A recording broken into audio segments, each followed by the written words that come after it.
ഞാൻ ബാംഗ്ലൂർ വന്നിട്ട് ഇതുവരെ പോവാത്തൊരു സ്ഥലമാണ് ഈ ശിവാജി നഗർ. അപ്പം നമുക്ക് ഇന്ന് അങ്ങോട്ട് പോവാം. അപ്പോൾ ഊബർ ബുക്കാക്കിയിട്ടോ പോകുന്നത്. കാര്യം റോഡ് ഫുൾ ട്രാഫിക്കാണ്. ഇക്കാക്ക് ആദ്യമേ പറഞ്ഞു എനിക്ക് വണ്ടി ഓടിക്കാൻ വയ്യാന്ന്. അങ്ങനെ ഫൈനലി കുറേ നേരം ട്രാഫിക്കിലൊക്കെ കിടന്ന് നമ്മൾ ആ സ്ട്രീറ്റിലോട്ട് എത്തിയിട്ടുണ്ട്.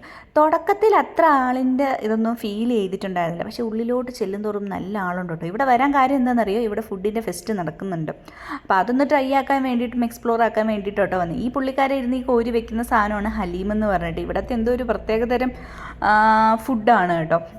പിന്നെ ഇവിടെ കുട്ടി സ്റ്റോളുണ്ട്. ആ സ്റ്റോളിലൊക്കെ നോൺ വെജ് ഫുഡിൻ്റെ ഒരു മേളമാണ് നടക്കുന്നത്. പല വെറൈറ്റി ഓഫ് ഫുഡ്, പല തരത്തിൽ. നമ്മുടെ നാട്ടിലൊന്നും കിട്ടുന്ന പോലെയല്ല, വേറെ എന്തൊക്കെയോ ഒരു വെറൈറ്റി ആയിട്ടാണ് എനിക്ക് ഫീൽ ചെയ്തേ. പല വിഭവങ്ങളിലൊക്കെ വേണമെങ്കിൽ പറയാം.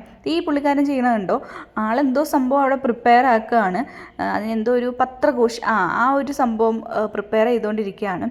അതുപോലെ തന്നെ പല സ്റ്റോളുകളിൽ വന്നാലും അവരിങ്ങനെ ഫുഡ് ഇങ്ങനെ ലൈവായിട്ട് കുക്ക് ചെയ്തുകൊണ്ടിരിക്കുന്നതാണ് നമുക്ക് കാണാൻ പറ്റുന്നത്. എനിക്ക് സത്യം പറഞ്ഞാൽ ഇതൊക്കെ കണ്ടിട്ട് എൻ്റെ വയറ് നിറഞ്ഞിട്ട് എനിക്ക് ഭക്ഷണം കഴിക്കാൻ പറ്റാത്തൊരവസ്ഥയായിരുന്നു.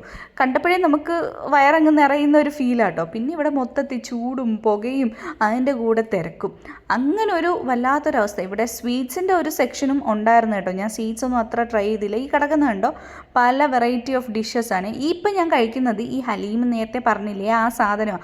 പക്ഷേ ഈ ഹൈപ്പ് കൊടുത്ത് അത്ര ടേസ്റ്റ് ഒന്നും എനിക്ക് പേഴ്സണലി ഫീൽ ചെയ്തിട്ടുണ്ടായിരുന്നില്ല. എൻ്റെ പ്രശ്നമായിരിക്കും. പിന്നെ വേറെ കുറേ ഡിഷസ് കാര്യങ്ങളൊക്കെ നടന്ന് കണ്ടു. ഇതൊക്കെ കഴിക്കാനുള്ള വയറില്ലല്ലോ.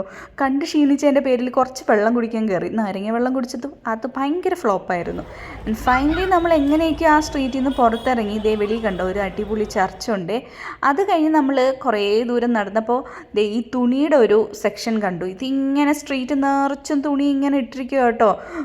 ഇതിൽ നിന്ന് കുറേ ആൾക്കാർ വാങ്ങുകയോ എടുക്കുകയോ ഒക്കെ ചെയ്യുന്നുണ്ട്. പിന്നെ ആ സ്ട്രീറ്റ് ഫുൾ ഇങ്ങനെ ഡെക്കറേറ്റ് ഒക്കെ ചെയ്ത് മൊത്തത്തിൽ കാണാനൊരു നല്ല ഓളമാണ് സത്യം പറഞ്ഞാൽ.